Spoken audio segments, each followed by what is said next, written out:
BJP ने party में नीति निर्धारण करने वाली सर्वोच्च इकाई से मध्य प्रदेश के मुख्यमंत्री शिवराज सिंह चौहान और केंद्रीय परिवहन मंत्री नितिन गडकरी को हटा दिया है।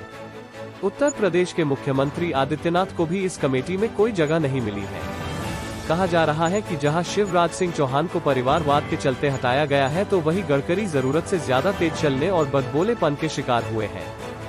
इधर योगी के बढ़ते कद को देखते हुए उन्हें भी इस कमेटी में कोई जगह नहीं मिली है। कर्मचारी चयन आयोग पेपर लीक मामले में आया उत्तराखंड के डीजीपी अशोक कुमार का बड़ा बयान। नहीं बख्शे जाएंगे अपराधी, अपराधी सिर्फ और सिर्फ अपराधी होता है। प्रदेश कर्मचारी चयन आयोग पेपर लीक मामले में उन्होंने कहा है कि इस प्रकरण में किसी बड़े नेता के साथ फोटो खिंचवा लेने से किसी अपराधी का अपराध कम नहीं होने वाला है, और न ही हम ऐसे अपराधियों को बख्शने वाले हैं। देश भर में करोड़ों खाते पड़े हैं निष्क्रिय। एक अनुमान के अनुसार इन निष्क्रिय खातों में कई सौ करोड़ रुपए भी हो सकते हैं। चौंकाने वाली बात यह है कि देश के कुल बैंक खातों में से 35% यानी 25.63 करोड़ खाते ऐसे हैं जो पिछले एक साल से निष्क्रिय पड़े हैं। वर्ल्ड बैंक की ताज़ा ग्लोबल फिनडेक्स रिपोर्ट के मुताबिक निष्क्रिय खातों की यह संख्या दुनिया में सबसे ज्यादा है। आइए अब आपको ले चलते हैं सुनील वर्मा की खास खबर की तरफ। आखिर कब तक कश्मीरी पंडितों के घर के दीप बुझते रहेंगे? हर घर तिरंगा अभियान से घबराए आतंकी। हाइब्रिड आतंकी तैयार कर रहा है पाकिस्तान। टारगेट किलिंग के लिए पाकिस्तान का ऑपरेशन रेड वेव। आईएसआई ने बनाई 200 लोगों की टारगेट लिस्ट। दिल्ली में शक्तिशाली सरकार के होते हुए भी हमारे बुरे हाल हैं। प्रशासन सुनता नहीं है, पुलिस मानती नहीं है, घर छोड़ा भी नहीं जाता और मरने के डर से यहाँ रहा भी नहीं जाता। हम क्या करें? ये शब्द कश्मीर में हाल ही में हो रही टारगेट किलिंग की घटनाओं को लेकर वहाँ के कश्मीरी पंडितों के हैं। हमारी जिंदगी के बारे में सोचो, हमारी सेफ्टी के बारे में सोचो। देवकाम का जवाब ये है, आप अपने गांव में बैठो, अपने उधरी गांव वालों के साथ काम करो, उधरी मारो। मैं अपने गांव के बाहर आपको नहीं ले सकता हूँ। ये देवकाम का जवाब है। बोला और मेरे हाथ में कुछ नहीं है, मैं कुछ नहीं कर सकता हूँ आपके लिए। ये देवकाम। फिर मैं डीसी साहब के पास गया। डीसी साहब पहले बात ही नहीं सुनते, उसके बाद बोलते हैं जो बोलना है बोलो और निकलो यहाँ से, जाओ। ये कौन सा तरीका हुआ उनका? क्या हमारे यहाँ कोई हक नहीं है? जब देवकाम के हाथ में कुछ नहीं है तो हम यहाँ क्या कर रहे हैं? जी हाँ, केंद्र में एक शक्तिशाली सरकार के होते हुए भी कश्मीर में हत्याओं का सिलसिला रुक नहीं रहा है। पिछले साल में जहां 15 टारगेट हत्या हुई थी, वहीं इन 7 महीनों में 20 नॉन मुस्लिमों के साथ 4 मुस्लिमों की हत्या हो चुकी है। इन टारगेट किलिंग घटनाओं में जो लोग मारे गए हैं, उनके परिजनों का कहना है कि हम अपने माता पिता और बच्चों को खोना नहीं चाहते। तो आज क्या मसला हुआ?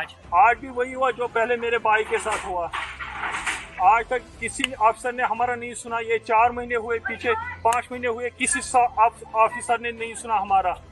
हम आज भी यहाँ मार रहे हैं। तो ये जो भाई थे, ये क्या घर में? ये जो कातिल हुआ, इस कातिल का जिम्मेवार खाली देवकाम और डीसी हैं, बस। तो ये क्या घर में थे? घर में थे कि बाग में थे? घर में थे, बाग में थे। क्या हमें घर से बाहर नहीं निकलना है? हमें मजदूरी नहीं करना है? हमें अपने बच्चों को नहीं पालना है? हमें पेट अपने लिए खाना नहीं कमाना है? ना हमारे पास नौकरी है, न कुछ है। हम क्या करेंगे? मोह और वैराग्य दोनों विपरीत दिशा में खींचते हैं। अपना खुद का अस्तित्व चाहा और अनचाही स्थिति में फंसकर रह गया है। शासन प्रशासन क्या कर रहा है? सुरक्षा आप देते नहीं, सुरक्षित वातावरण आपने बनाया नहीं, फिर उपराज्यपाल का ये फौज पट्टा किस काम का है? आतंकी नाम पूछते हैं और गोली मार देते हैं। पीछे रह जाते हैं आंसू, चित्कारे और विलाप। कोई तो जवाब दे हो, कोई तो कहे कि बस बहुत हुआ अब। मैंने क्या आपको बोला सर? हमारी जान की सेफ्टी के बारे में सोचो। आपने क्या जवाब दिया सर? मेरे हाथ में कुछ नहीं है, मैं कुछ नहीं कर सकता हूँ। ठीक है ना? यही बोला आपने सर कि नहीं बोला?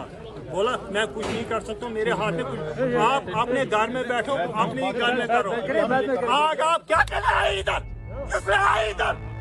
आप बताओ मुझे। नहीं सिर्फ हम फिल्म बनाएंगे, उनमें शामिल होकर सहानुभूति लेंगे और भावनाओं को ब्लैकमेल करेंगे। हालांकि अनुच्छेद 370 के हटने से सबसे ज्यादा खुशी यहाँ कश्मीरी पंडितों को ही हुई थी, जिस अनुच्छेद के चलते हजारों कश्मीरी पंडितों को अपनी जान गंवानी पड़ी थी। लेकिन आज भी कश्मीरी पंडितों के इर्द गिर्द इतनी घबराहट है कि स्थानीय सुरक्षा तंत्र को इसकी भनक तक नहीं लगती। वो जब जागते हैं जब ये आतंकी अपना टारगेट पूरा कर लेते हैं। अब लोग क्या करें, खेतों पे न जाए, रोजी रोटी न कमाए, काम काज छोड़ दे। सांस फूटने लगी है, जबान में तलखी आ गई है।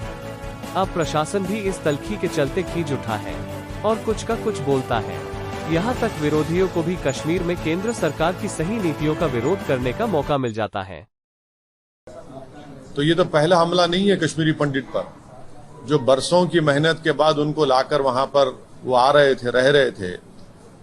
आज वो उनको आप उन कश्मीरी पंडितों को आप बिल्कुल ही अनसेफ कर दिए, और वो इसलिए अनसेफ हो रहे हैं क्योंकि आपकी सरकार ने उनको के सेफ्टी प्रोवाइड करने में सरासर नाकाम साबित हुई है। और कश्मीरी पंडित तो अब कश्मीर छोड़ के जाना चाह रहे हैं।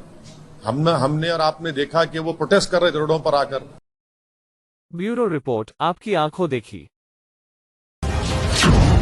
पल पल बदलती देश और दुनिया की हर खबर पाइए सीधा अपने मोबाइल पर।